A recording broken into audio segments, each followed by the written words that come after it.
తాకట్లో ఉన్న మీ బంగారాన్ని విడిపించి ఆ రోజు ఆన్లైన్ రేటుకి కొంటాం. Sharma gold company.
పెద్దలందరికీ నమస్కరిస్తూ దానితో పాటుగా గురి తిరిగిన దొంగ గూగు వాడు గుడిలోనే దాగేనే గూగు అంటారు రామాచార్యులు గారు.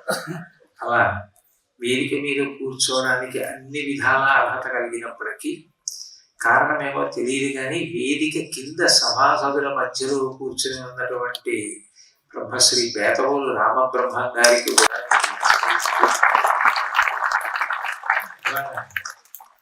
ఈ పురస్కారం అందుకోవడానికి వస్తున్నప్పుడు నేను అనుకున్నాను, చాలా కాలం తర్వాత వేదిక మీద నేను మాట్లాడవలసిన అవసరం ఉండదు, చేతులతో అందుకుని ఇంటికి వచ్చేది అనుకున్నాను.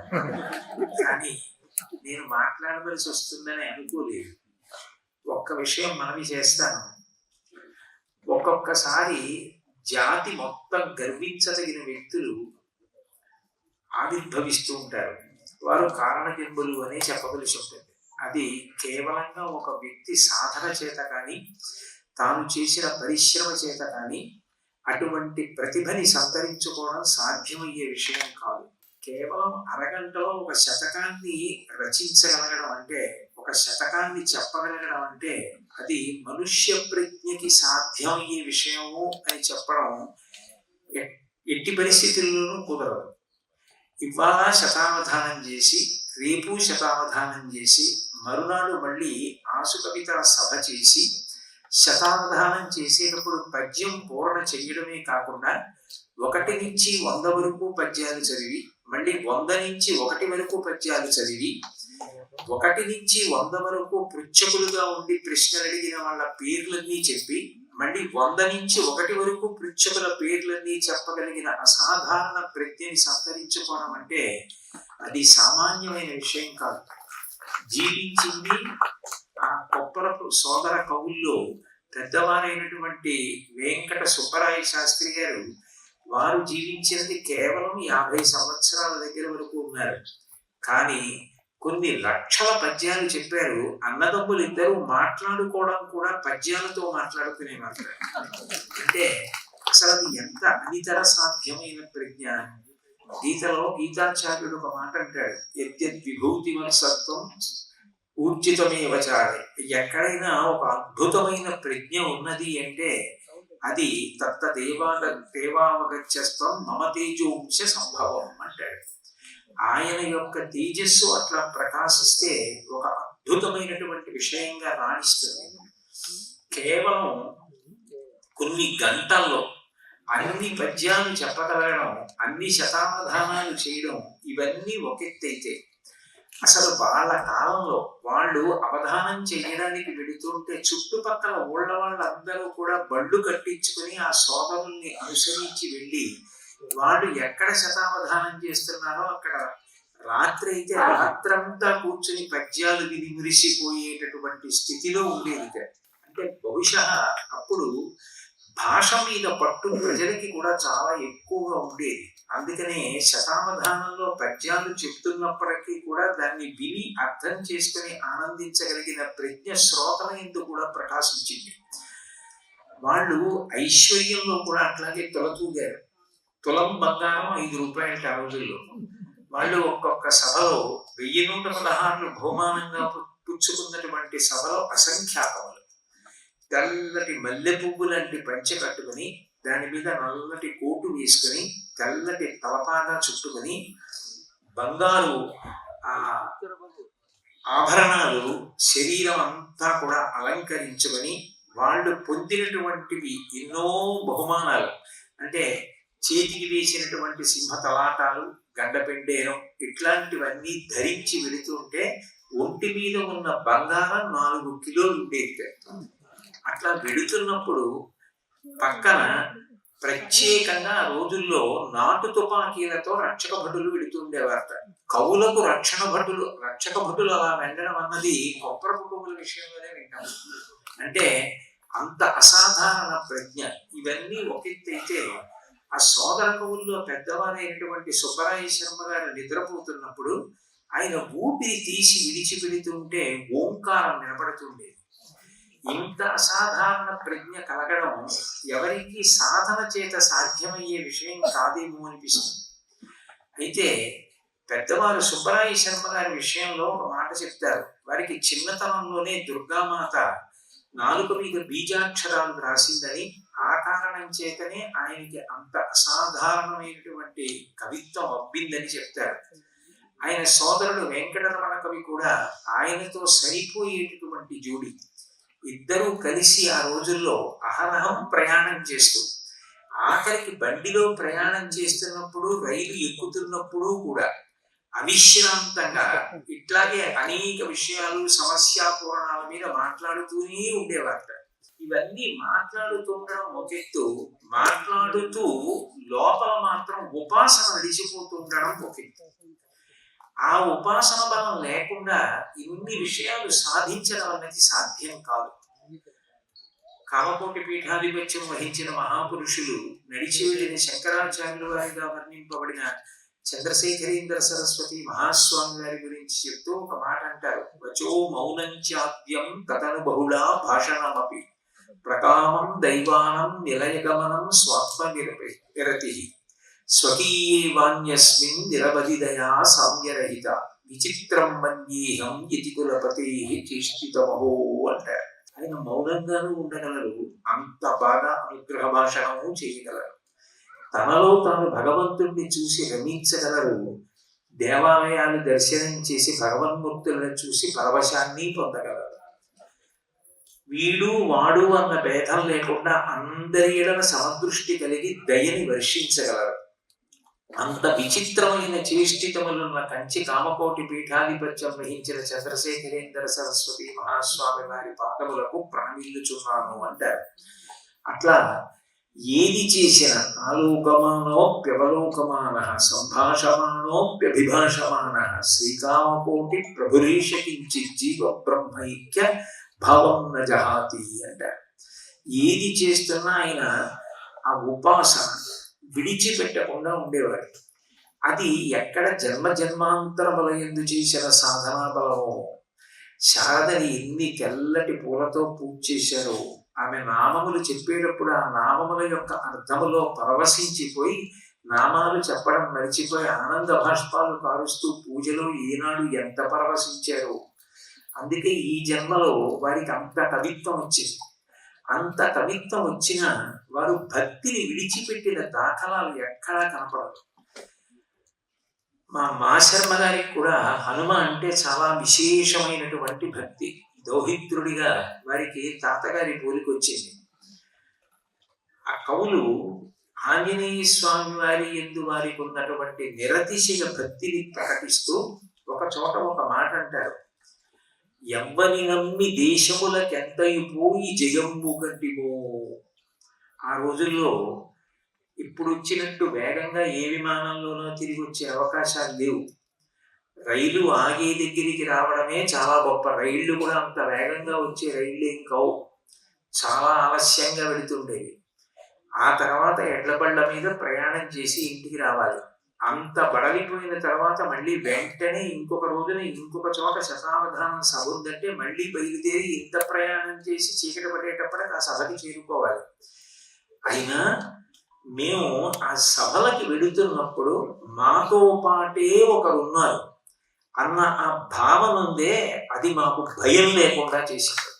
అది మాకు ధైర్యాన్ని ఇచ్చింది. నేను నిన్ననే ఒక చోట ఒక విషయం జరిగాను. కొడుకుని తండ్రి ప్రతి వేసంగి సెలవులకి అమ్మమ్మ గారి ఇంటికి తీసుకెళ్తుండేవాడు. ఒక సంవత్సరం కొడుకు అన్నాడు, నాన్నగారు మీరు నాతో రావక్కర్లేదు, ఇన్ని సంవత్సరాలు తీసుకెళ్లారు కదా, నేను ఒక్కడిని వెళతాను, ఈ సంవత్సరం మీరు రాకండి అన్నాడు. సరే చూద్దామని కొడుకుని రైలు ఎక్కించాడు. తీరా రైలు బయలుదేరిపోయిన తర్వాత ఆ పక్కన ఒక వ్యక్తి ఏదో పెద్ద పెద్ద గడ్డాలు పెంచుకొని కొంచెం ఈ పిల్లవాడిని చూడడానికి భయం వేసేటట్టుగా ఉన్నవాడు తదేకంగా పిల్లవాడి వంక చూస్తుంటే రైలు కదిలి వెళ్ళిపోతుంటే ఇప్పుడు అమ్మా నాన్నగారు నా పక్కన లేరన్న భావన కలిగేటప్పటికి గుండె వేగం పెరిగిపోయింది. ఆ పిల్లవాడు బయలుదేరేటప్పుడు తండ్రి నీకు బాగా భయం వేస్తే ఈ కాగితం చూడని జేబులో ఒక కాగితం పెట్టాడు. ఇక తను తట్టుకోలేనంత భయం వేసింది ఆ పిల్లాడికి. నాన్నగారు ఏదో కాగితం పెట్టారు కదా అని జేబులోంచి కాగితం తీసి చదివాడు. ఎందుకైనా మంచిదని నువ్వు వద్దన్నా నీ వెనక పెట్టెలోనే నేను నీతో ప్రయాణం చేసుకున్నాను. అది కాపడగానే ఆ పిల్లవాడికి ఎక్కడ లేని ధైర్యం వచ్చేసింది. ఓహో నాన్నగారు వెనకాతలే ఉన్నారు, నాన్నగారు వెనకాతలే ఉన్నారన్న మాట సత్యము అన్న భావన ఆ పిల్లవాడికి కలగగానే ధైర్యం ఎట్లా వచ్చిందో అట్లా హనుమ అంటే ఏదో పౌరాణికమైనటువంటి దైవం కారు. ఆయన మనం పిలిస్తే పలుకుతారు. ఆయన మనం ప్రయాణం చేస్తే మనతో ప్రయాణం చేస్తారు. మనం సభలో కూర్చుంటే మనలో కూర్చుంటారు. నా ముందు ఈ మైక్ ఎంతో ఆయన ముందు నేనంతే. ఆయన నాలోంచి మాట్లాడతారు. ఆయన బుద్ధిమతాం వరిష్టం. సభలో ఎవరు ఎటువంటి జటిలమైన ప్రశ్నైనా వేయవచ్చు కాక నాకేం బెంగలేదు. కారణం ఏమంటే లోపల నుంచి మాట్లాడేటటువంటి వారు హనుమ తప్ప నేను కాదు. కాబట్టి నేను బెంగ పెట్టుకోవలసిన అవసరం ఏముంది? నేను ఉపాసన చేసిన స్వామి నాతో ఉన్నారన్న వాళ్ళ ధైర్యం నిజమైన భక్తి. కేవలం ఒక అరగంట పూజా మందిరంలో పూజ చేయడం తప్పని నేను అనను, కానీ అది అంత పూనికనివ్వదు. కానీ ఎప్పుడూ నేను నమ్మిన స్వామి నన్ను విడిచిపెట్టి ఉండే అవకాశమే లేదు, నాతోనే ఉంటారు అన్న భావన ఏ సభకి వెళ్ళినా మేము అపజయం పొందడమన్న అనుభవం పొందకుండా చేసి అప్పుడు ఆ కీర్తి ఎవరిది? వారిది కాదు, వారి వెంట వెళ్ళిన హనుమది. అది భక్తి. అది వాళ్ళ సరస్వతీ కటాక్షానికి కారణంగా దాన్ని చెప్పుకున్నారు వాళ్ళు, అందుకు మహనీయులయ్యారు. ఆ వినయం లేకపోతే ఎక్కడో అక్కడ లొంగి ఉండడం, నా అంత వాణ్ణి నేనని కాకుండా నేనింత వాణ్ణి అవ్వడానికి వారు కారణమని తలవంచగలిగిన వారెవరో వారు మార్గదర్శకులు. వారి గురించి మనం సభలు చేస్తాం, వారి ఆశీర్వచనాన్ని మనం అపేక్షిస్తాం. వారిలా మనం కూడా వృద్ధిలోకి రావాలి అని కోరుకుంటాం. అంత గొప్ప మాట చెప్పారు పద్యంలో. ఎవ్వని నమ్మి దేశములకెంతయు పోయి జయమ్ము కంటిమో. ఒక్కొక్క సభలో కూర్చున్నప్పుడు మహావిద్వాంసులైనటువంటి వారు ఇక ప్రశ్న వేస్తే జవాబు చెప్పడం చాలా కష్టమయ్యేటటువంటి జటిలమైనటువంటి ప్రశ్న వేయగలిగిన వారు. అందులో అవధానం చేయడానికి వెళ్ళినప్పుడు కేవలం భాష మీద ప్రభుత్వం ఉంటే సరిపోదు. అడిగేది ఏ పురాణంలోంచి అడుగుతారో, ఏ కావ్యంలోంచి అడుగుతారో, తీరా మొదలుపెట్టిన తర్వాత ఈ అక్షరం వాడద్దంటారో. అటువంటి చోట ఒక సభలో నిగ్గుకు రావడం అంటే ఎంత కష్టమైన విషయం. అంటే వారే చెప్పుకున్నారు, ఎవ్వని నమ్మి ఈ సభను అహీన ధృతిని జరిగించుచుంటిమో. ధృతి, పట్టుదల, మాకు నమ్మకం, మాకు ధైర్యం. ఏమిటి? సభలో ఎంత గొప్పవారైనా ఉండొచ్చుగాక, ఎంతటి సరస్వతి స్వాధీనులైనా ఉండొచ్చుగాక, వారికన్నా మేము కాదు గొప్పవారం, హనుమ గొప్పవారు.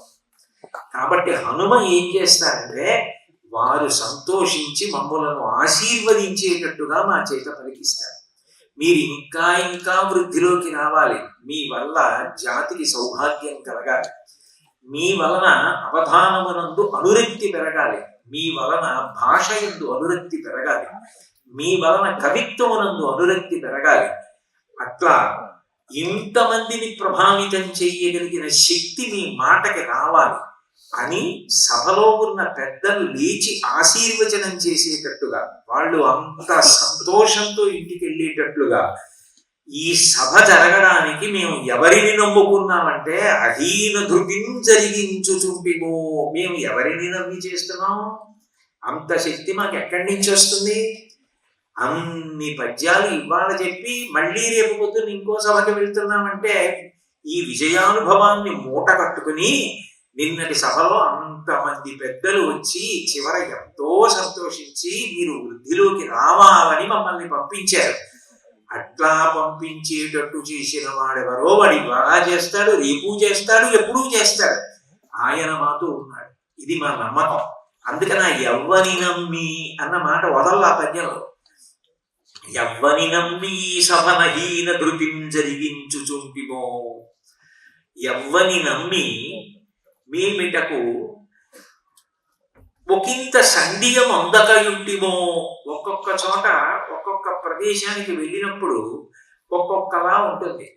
ఫలానా ఊర్లో సభ చేయడానికి వెళుతున్నామండి, శతావధానం చేయడానికి వెళుతున్నాం అన్నారు అనుకోండి. అయ్యో మీరా ఆ ఊరు ఎందుకు ఒప్పుకున్నారండి? ఆ ఊళ్ళో చాలా జగడాలుగా ఉంటుంది, లేనిపోని గొడవలన్నీ తీసుకొస్తారు, మీరు ప్రశాంతంగా తిరిగి రావడం చాలా కష్టం. వెళ్ళినటువంటి వాళ్ళు మళ్ళీ సంతోషంగా తిరిగి వచ్చారన్న దాఖలా ఆ ఊర్లో లేదు. అంత ఇబ్బందికరమైన వాతావరణం. అక్కడ ఊర్లో ఉండేటటువంటి ప్రజల మనస్తత్వం కూడా చాలా తీవ్రమైనటువంటి స్వభావంతో ఉంటుంది.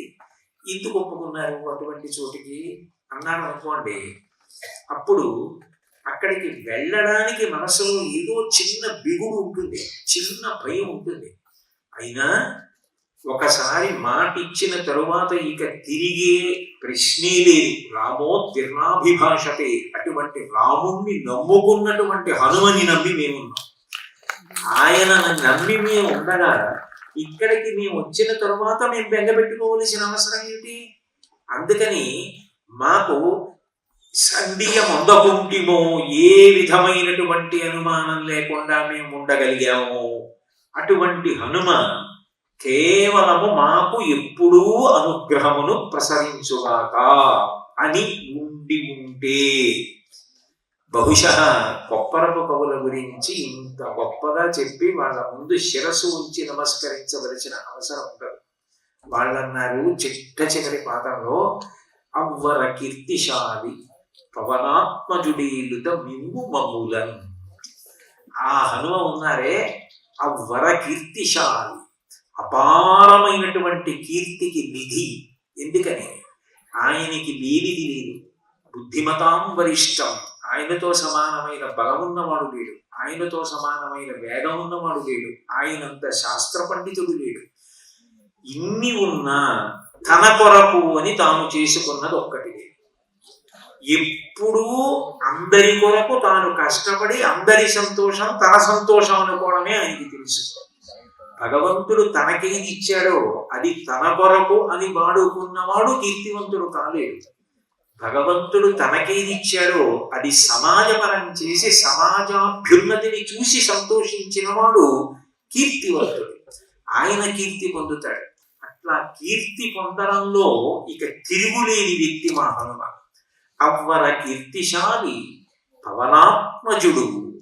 తెల్లవారి లేస్తే మాట మాట్లాడాలి అంటే ఒక శతావధానంలో కానీ ఆశుకవిత్వంలో కానీ మాట్లాడాలి అంటే అసలు ఊపిరి లోపలికి తీసి విడిచిపెడుతున్నప్పుడు దాన్ని వాక్కుగా మార్చాలి.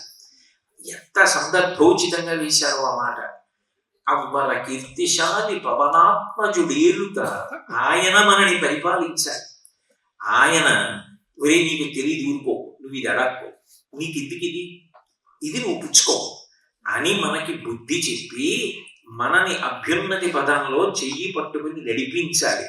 ఏలుత మిమ్ము మమ్ములను. ఆయన మమ్ములనే కాదు మమ్మల్ని కూడా అలాగే చెయ్యి పట్టుకుని నడిపించుగాక. అంటే అసలు ఏదో శంకర భగవత్పాదులు ఏదైనా పెద్ద విషయం అనుగ్రహం గురించి మాట్లాడితే నహ అంటూ ఉంటారు. మా అందరికీ కూడా తనోతు క్షేమం నః అంటారు. మా అందరికీ కూడా క్షేమమును కటాక్షించు అంటారు. అట్లా వాళ్ళు కూడా మిమ్ము మమ్ములను మీకు మాకు కూడా హనుమ అటువంటి శ్రేయస్సును కలిగించుగాక, అట్లు పరిపాలించుగాక.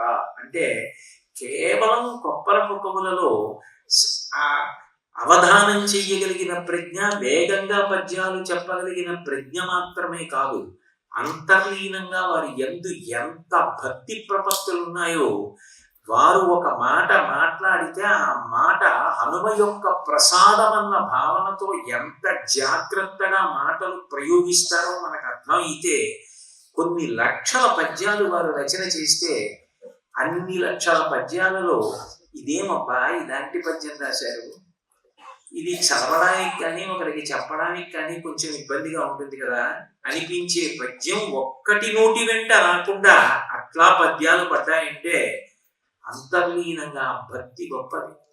ఈ దేశంలో భక్తికి అంత విశేష ప్రాధాన్యత. ఆ తల్లి అనుగ్రహించిన నాడు అంత గొప్ప మాట వస్తాయి, అంత గొప్ప అవధానం వస్తుంది, అంత గొప్ప ఆశుకవిత్వము వస్తుంది. అసలు నిజానికి ఏది రాదు, ఆ తల్లి అనుగ్రహించిన నాడు, స్వామి అనుగ్రహించిన నాడు ఎవరికి ఏదైనా వస్తుంది. అందుకే ఒక్కొక్కసారి సభలలో జటిలమైన ప్రశ్నలు వేసినప్పటికీ కూడా చాలా అలవోకగా అంత అందంగా వారు దాన్ని పూర్తి చేసేవారు. తెలుగునాట సామెతలు ఉంటాయి. నేను ఇవాళ యథార్థంగా ప్రసంగం చేస్తాను అనుకోలేదు, నేను పురస్కారం ఏదో అందుకుంటాను అనుకున్నాను. అందుకని నేను కొప్పర ముఖముల పద్యాలు ఎప్పుడో చదివేది. అందులో ఒక చోట వారిని ఒక ప్రశ్న వేశారు, నానాటికి తీసి కట్లు నాగంబుట్లు అని తెలుగునాట ఉన్నటువంటి సామెత. దాన్ని ఎంత అందంగా పూర్తి చేశారంటే ఏదో ఒక నాటకీయ సన్నివేశాన్ని కల్పించారు. తన భార్య అలా పక్కకెళ్ళింది, ఏ మామగారు ఏ బావమరిదో వచ్చారు. ఏం బావగారు ఏంటి ఇంకా ఇప్పటికీ మీరు అశాంతిగానే ఉన్నారా, మీకు మా చెల్లెలకి పొసగట్లేదా అంటే, తన ఆవేదన వ్యక్తం చేస్తున్నటువంటి భర్త విడాకులన్న మాట ఈ దేశంలో లేదు కదా. అందుకని తను పడుతున్న ఓర్పు, ఎంత ఓర్పు పడుతున్న అమాయకురాలైనటువంటి భార్య అది చేతకానితనంగా తీసుకుని మొక్కుతనానికి పోతున్నటువంటి సందర్భాన్ని ఎంత బాగా చెప్పారంటే, మాట్లాడుతున్నప్పుడు అలవోకగా ఎట్లా మాట పడుతుందో అట్లాగే నేనిట్లు చేతు కాపురము అని మొదలెట్టారు. నేనిట్లు చేతు కాపురం ఈనాతుకతోడ బుద్ధి కలు ఏర్పడదయ్యో, పూనిక నేనిట్లో వచ్చిన నానాటికి తీసికట్లు నాగంబొట్లు. నేను ఎంత ఓర్పు పడితే మాత్రం ఈమెకి ఏ సద్బుద్ధి కలగాలో ఆ సద్బుద్ధి కలగట్లేదు. దానివల్ల పూనిక నేనిట్లో వచ్చిన నానాటికి తీసికట్లు నాగంబొట్లు. నేను ఎంత ఓర్పు పట్టినప్పటికీ అది రోజు రోజుకి నా మనశ్శాంతి విషయంలో తగ్గిపోవడానికి కారణమవుతోంది తప్ప మనశ్శాంతి పెరగడానికి కారణం అవ్వట్లేదు. దానికి ఒక నాటకీయ సన్నివేశాన్ని కల్పించి ఎవరితోనో మాట్లాడుతున్నట్టు దాన్ని ఒక చిన్న పద్యంలో అంత అందంగా పొదగడం అంటే దానికి ఎంత ప్రజ్ఞ ఉండాలి. ఒక చోట ఎప్పుడో ఎక్కడో ఒక చోట సమస్యాపూరణం ఇచ్చారు ఆయనకి. రక్తం బంచును నిర్మలోదకమును త్రావంగా శంకించతాం అని. ఎవరో రక్తం బంచును చేతుల నిండా నీళ్లు పోస్తే ఆ నీళ్లు త్రాగడానికో లేకపోతే పాత్రలో ఉన్న నీళ్లు తాగడానికో, ఆ నీళ్లు పోస్తే నీళ్లు తాగమ్మా దాహం వేస్తోందంటున్నావు కదా అంటే, ఆమె నీటి వంక చూసి బాబోయ్ రక్తం నేనెలా తాగుతాను అనుకుంది. పోనీ దాహం లేదని అంటే దాహం ఉంది, ఏమన్నా మతి భ్రమణమా అంటే అలాంటివి ఏం లేవు, ఆరోగ్యవంతురాలే. మరి అట్లా ఎందుకు అనుకుంది? రక్తం బంచును నిర్మలోదకము త్రావంగా శంకించతాం. ఆ నిర్మలోదకాన్ని రక్తమని ఆమె శంకించింది అన్నారు. అంటే ఆయన వాళ్ళు ఎంత అందంగా పూరణ చేశారంటే దాన్ని రక్తాంభోజ సమాన పాణియగుచుండ్రంజిల్లు బింబోష్టి దీశక్తుల్లేమిని ముగ్ధతామున పిపాయాసంబు తీర్పం ఆసక్తిని దోసిలి బట్టి కేలుగమకింజాయల్ విడంబింపగా రక్తం బంచుని నిర్మలోదకము త్రావంగా శంకించతా. ఆ పిల్ల చాలా అందగత్తె, ఎర్రటి తామర పూలు ఎలా ఉంటాయో అట్లా ఉంటాయి ఆమె చేతులు. ఆమెకి అమాయకురాలు ముగ్ధ, అందుకని పెద్ద లోకజ్ఞానం ఉన్నది కాదు, అమాయకురాలు. దాహం వేసింది, నీళ్ళు అడిగింది, ఆసక్తిని దోసిలి పట్టి, ఎవరో నీళ్ళు ఇస్తే పోనీ పాత్రతో తాగడం కాదు, అదో చిన్నపిల్లతనం, అందుకని దోసిలి పట్టి తాగుతానని దోసిలి పట్టి వాళ్ళు నీళ్లు పోశారు. ఈ పిల్ల చేతులు ఎర్ర తామర పూలలా ఎర్రగా ఉన్నాయేమో, ఆ నీళ్లు పోసేటప్పటికీ అరిచేతుల్లో ఉన్న నీళ్లు ఎర్రగా నెత్తురులో కనిపించాయి. తన చేతుల్లోనే ఉన్న నీళ్లు చూసి పిపాయాసంబు తీర్ప తను దాహం తీర్చుకుందాం అనుకున్నది రక్తం పంచుని నిర్మలోదకము త్రావంగా శంకించట. ఇది రక్తం నిర్మలోదకం కాదని శంకించింది. అంటే ఎంత అందం! ఒక్కొక్క చోట హాస్యరసం చెప్పవలసి వస్తే సందర్భోచితంగా అయినా వెంకటరమణ గారు చెప్పారే, ఆయన చెప్తున్నప్పుడు నాకు ఆ పద్యం జ్ఞాపకానికి వచ్చింది. గడియారంబుపయుక్త వస్తువుల యందు అగ్రస్థానము పొందు. చాలా ఉపయోగకరమైనటువంటి వస్తువులలో గడియారం అగ్రస్థానాన్ని పొందుతుంది. గడియారం లేకుండా ఎవరు ఉండరు. అటువంటిది అయ్యడ చంద్రార్కుల కాననీక జలదం ఉగ్రంపుగా కమ్మగా అయ్యడం కాలం తిరింగించు. సైంధవుడు నాడీ యంత్రమేయున్నచో కడు కష్టం వయ్యేడిది కిరీటిం కోరికే తీర్పంగా చక్రికి అన్న భావన. దానికి వారు చేసింది ఏంటంటే, గడియారం ఉపయుక్త వస్తువుల యందు అగ్రస్థానము చెంది. గడియారం ఉపయుక్త వస్తువులలో అగ్రస్థానం చెందుతుంది. కానీ చంద్రార్కులను జలదం ఉగ్రంబుగా కమ్ము వేళ, ఈ నీరు పట్టిన మేఘం సూర్యచంద్రుల్ని కప్పేస్తే కాలం తెలియదు. అప్పుడు గడియారమే చెప్పాలి సమయం. సైంధవుడు నాడీ యంత్రమే ఉన్నచో కడు కష్టంపకు కాదే గాండిని ప్రతిజ్ఞం తీర్పగా చక్రికి. సైంధవుడు నాడీ యంత్రం కానీ ఉన్నట్టుంటే సూర్యుడు కనపడకుండా మాయ చేసి కృష్ణుడు చేసినా గడియారం చూసుకుని ఇంకా సూర్యాస్తమయం సమయం అవలేదని సైంధవుడు తలెత్తేవాడు కాదు. కానీ నిజంగా కృష్ణుడు తన ప్రతిజ్ఞ తీర్చుకున్నాడంటే గడియారం లేదు కాబట్టి, నిజంగా గడియారం లేదు కాబట్టి అని చమత్కరించడం ఒక వ్యక్తి అయితే, గడియారం ఉంటే మాత్రం సైంధవుడు తప్పుంటాడు ఏంటి, భగవంతుడు చంపేస్తానంటే. అందుకే కడు కష్టం బహుగాదే, ఇంకొంచెం కష్టమై ఉండేది బహుశా కృష్ణుడికి. సైంధవుడు గడియారం ఆగిపోయి ఉండేది. కడు కష్టం బహుగాదే గాంధీని ప్రతిజ్ఞం తీర్పగా చక్రికి. గడియారం ఉన్నంత మాత్రం చేత ఇక కృష్ణుడికి అసలు అర్జునుడి ప్రతిజ్ఞ తీర్చడం అసంభవం అయిపోయి ఉండేది. అంటే భగవంతుడి ప్రతిజ్ఞ కన్నా గడియారం గొప్పదై కూర్చుంది. అందుకని భగవత్ ప్రజ్ఞా వైభవాన్ని అలాగే ఉంచుతూ గడియారం గొప్పతనాన్ని చెప్పారు. ఇలా ఒకటా నిండా హరిదాసు గారి మీద ఎంత గొప్ప పద్యం చెప్పారు. సమ్యక్ వైష్ణవుండై వైష్ణవ రూపంతోటే హరినామ ప్రచయంబు వక్త్రమున సర్వాంగాళిత చిహ్నముల్ శిరమందున్ కలశంబు పాదముల గజ్జల్ చేత తాళంబు.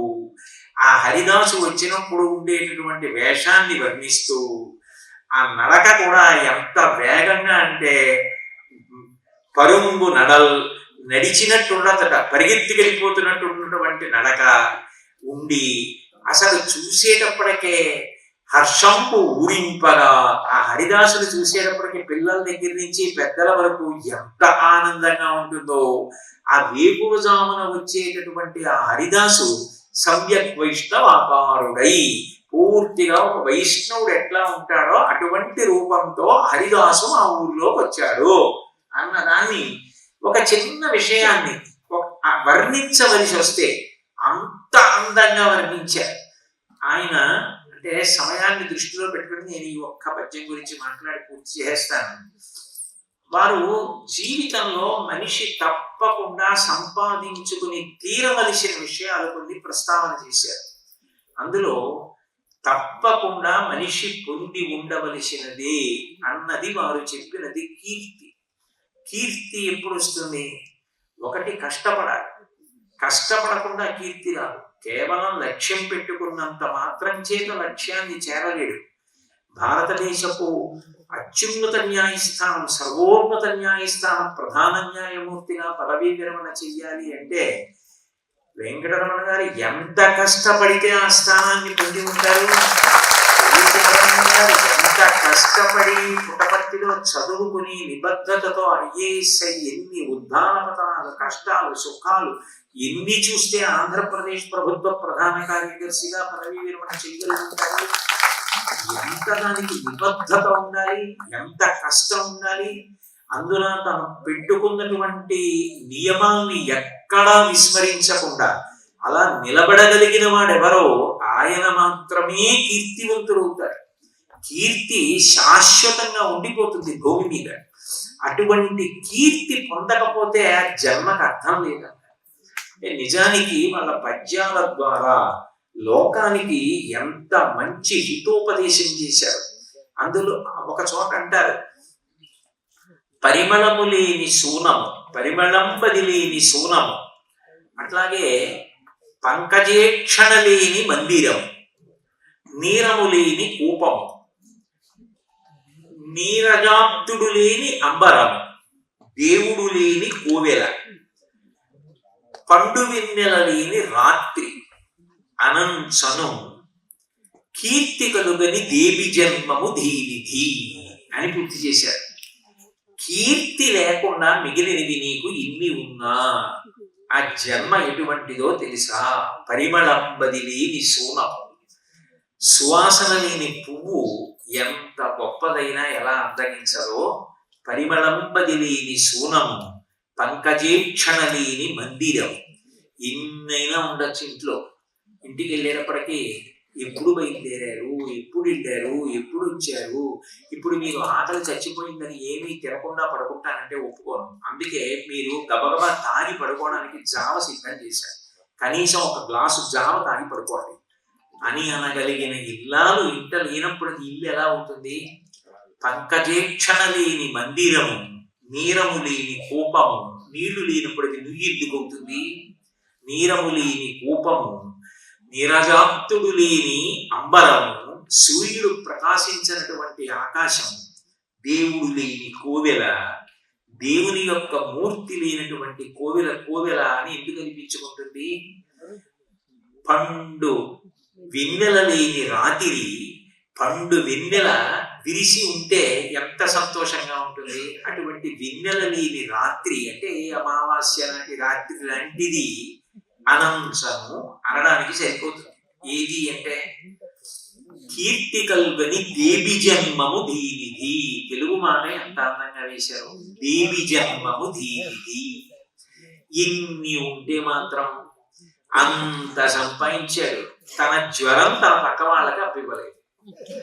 పోనీ ఓ రూపాయి ఇవ్వలేదు, ఓ ఉంగరం ఇవ్వలేదంటే సరే, జ్వరం ఇవ్వడానికి అంటే అయితే జ్వరం అయితే మాత్రం నా జ్వరం నేనే తీస్తానని ఎవరికి ఏది ఇవ్వడు, ఎవరికి ఏది చెప్పడు, ఎవరికి ఏ సేవ చేయడు.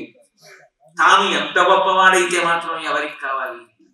నీకేదుందో అది నువ్వు త్యాగం చేసిన నాడు ధన్యుడి. త్యాగేనైతే అమృతత్వం ఆవశ్యకు. నీ దగ్గర డబ్బుందా, నలుగురి కోసం ఖర్చు పెట్టావా? నీ దగ్గర అధికారం ఉందా, 10 మంది కోసం వినియోగించావా? నీ దగ్గర విద్వత్తు ఉందా, 10 మంది అభ్యున్నతి కొరకు ప్రయత్నించావా? ఏది సమాజ హితము కొరకు త్యాగము చేయబడినదో, ప్రతిఫలాపేక్ష లేకుండా ఖర్చు పెట్టినదో అది కీర్తికి కారణం. అటువంటి కీర్తి పొందని జన్మ ఉందే అది దేవి జన్మము ధీనిధి. బుద్ధి కలిగిన వాడా ఆ జన్మకి ప్రయోజనం ఏంట్రా? ఎంత అందమైన మాటలు చెప్పారు. ఇందాక మండలి బుద్ధప్రసాద్ గారు చెప్పినట్టు కొప్పరపు కవుల యొక్క పద్యాలలో ఇట్లాంటి పద్యాలు కొన్ని పద్యాలు తీసి మన విద్యార్థులకి తెలుగు పాఠ్యాంశాలలో పద్యాలుగా ప్రవేశపెట్టి వాటిని అంతగతం చెయ్యండి అంటే, వచనం అయితే జ్ఞాపకం ఉండదు, పద్యం అయితే జీవితాంతం జ్ఞాపకం ఉండిపోతుంది, ఛందోబద్ధం కాబట్టి వాళ్ళకి అది కరదీపిక అవుతుంది. ఇట్లా బతకాలి. నేను ఎంత గొప్ప వైద్య విద్యార్థినైనా, ఎన్ని పథకాలు వచ్చినా 10 మంది పేదవాళ్ళ కన్నీళ్లు తుడవగలిగితే, 100 మంది ఇళ్లలో నా పేరు డాక్టర్ గారి పేరు పెట్టుకున్న కుటుంబాలు ఉంటే, అంతమంది ఇళ్లలో మా ఇంట దీపం డాక్టర్ గారు మీ వల్లే వెలిగింది, ఆ రోజున మా ఆయన్ని మీరే బతికించారు అని అనగలిగితే, ఉన్న ఉన్నారు అటువంటి వైద్యులు, లేకపోలేదు. మా ఊళ్ళో కాకినాడలో ఐవి రావు గారు ఉన్నారు. వాళ్ళ నాన్నగారు జోగారావు గారిని కడుపేద ఆవిడ ఎడ్ల బండి మీద వస్తే పురుడు పోసి ఇంట్లో ఉంచుకొని పచ్చం పెట్టి తన కారులో పంపించేవారు. ఇప్పటికీ చెప్పుకుంటారు కాకినాడ. అదే సంప్రదాయం ఐవి రావు గారికి వచ్చింది. అటువంటి వైద్యుడు కాగలిగితే సర్వే వేద విదశూరా సర్వే లోకహితే రతాః సర్వే జ్ఞానోపసంపన్నాః సర్వే సువిదితాగుణైః అంటారు వాల్మీకి రామాయణంలో. అలా కాగలిగితే నువ్వు కీర్తివంతుడు అవుతావు. అది నేర్చుకో. 10 మంది కోసం బ్రతకడం నేర్చుకో. నీ కోసం నువ్వు బ్రతకడం కాదు గొప్ప, నీ వలన 10 మందికి ప్రయోజనం కలగాలి. అది సినిమా పాటే కానీ ఏ మహానుభావుడు అన్నాడో కానీ, తనకు తాను సుఖపడితే తప్పు కాకున్నా తన వారిని సుఖపడితే ధన్యతవునా అన్నాడు. అట్లా బ్రతకగలిగిన బ్రతుకు. కాబట్టి మాన్యులు, పెద్దలు, ప్రభుత్వంలో పలుకుబడి కలిగిన వారు, పలుకుబడి అంటే చెప్పగలిగినటువంటి బుద్ధి కుశలత కలిగిన వారు, ఆ పెద్దరిక ఉన్నవారు ఉన్నారు. కాబట్టి కొప్పరపు కవుల యొక్క ఇటువంటి మంచి మంచి పద్యాలు, తెలుగు పద్యాలు కొన్ని పాఠ్యాంశాలలో ఇస్తే నిజంగా మాశర్మ గారు చేసినటువంటి ప్రయత్నం మళ్ళీ అపర భగీరథుడు. రామాయణ కాలంలో భగీరథుడిని చూడలేకపోయామన్న కొరత తీరాలి అంటే మాశర్మ గారిని చూస్తే చాలు. నిజానికి వాళ్ళు లక్షల పద్యాలు చెప్పారు, ఒక్క పద్యం తెలియదు. అటువంటి రోజుల్లో ఎక్కడెక్కడ వాళ్ళ పద్యాల గురించి ఎవరెవరు చెప్పుకుంటున్నారో, ఎవరి దగ్గర ఉన్నాయో వాళ్ళందరి దగ్గరికి వెళ్ళి అవన్నీ సేకరించి ముద్రించి విశాఖపట్నం సాగర తీరంలో కొప్పరపు కవుల విగ్రహాలు ప్రతిష్ఠించి, వాళ్ళు పుట్టిన నరసరావుపేటలో కూడా విగ్రహాలు పెట్టి, ఇంత కష్టపడి 23 సంవత్సరాల నుంచి ఇటువంటి సభలు చేసి, సభలకు వెళ్ళి ఏదో 4 మాటలు చెప్పి చక్కపోయే నాలాంటి వాడిని తీసుకొచ్చి సామాజిక కర్తవ్యం నేర్చుకోరా అని అర్హత లేకపోయినా కూర్చోబెట్టి నా వంటి వాళ్ళకి సత్కారాలు చేసి ఆ పెద్ద మనిషిని చూస్తే ఏమనుకోవాలి. అందుకే ఎవరు పెట్టారో కానీ ఆయన ఎవరి శర్మ అంటే మా శర్మ, మనందరి శర్మ. కాబట్టి నా దృష్టిలో ఆయన ఒక భగీరథుడు. అంత గొప్ప పని చేశారు. నేను వారితో ఒక మాట అన్నా, ఈ పురస్కారం తీసుకోమని అడిగినప్పుడు అది పురస్కారం అని మీరు అంటారు సభలో, కానీ నా వరకు నేను మాత్రం ఆ మహానుభావుల యొక్క ఆశీర్వచనంగా తీసుకుంటాను. మీరు నమ్మండి, నమ్మకపోండి, అబద్ధం చెప్పవలసిన అవసరం లేదు. ఇక్కడ మహాస్వామి గారు ఉండగా నేను ఇవాళ పూజ చేసుకుని ఇచ్చేటప్పుడు కూడా వాళ్ళిద్దరి పాదాలకి శిరస్సు తాటించి నమస్కరించి, మీ పేరు మీద పురస్కారం అందుకున్నందుకు దానికి తగినట్లుగా నా శేష జీవితంలో నేను బ్రతికి అర్హతను కూడా మీరు కల్పించండి అని నమస్కరించి కేవలం వారి ఆశీర్వచనంగా తీసుకున్నాను. ఇంతకన్నా మాట్లాడడం న్యాయం కాదు. కాబట్టి ఆలస్యం అయిపోయినా కూడా ఇంత ప్రేమతో కూర్చుని విన్న మీ అందరికీ నా హృదయపూర్వకమైన ధన్యవాదాలు, కృతజ్ఞతలు.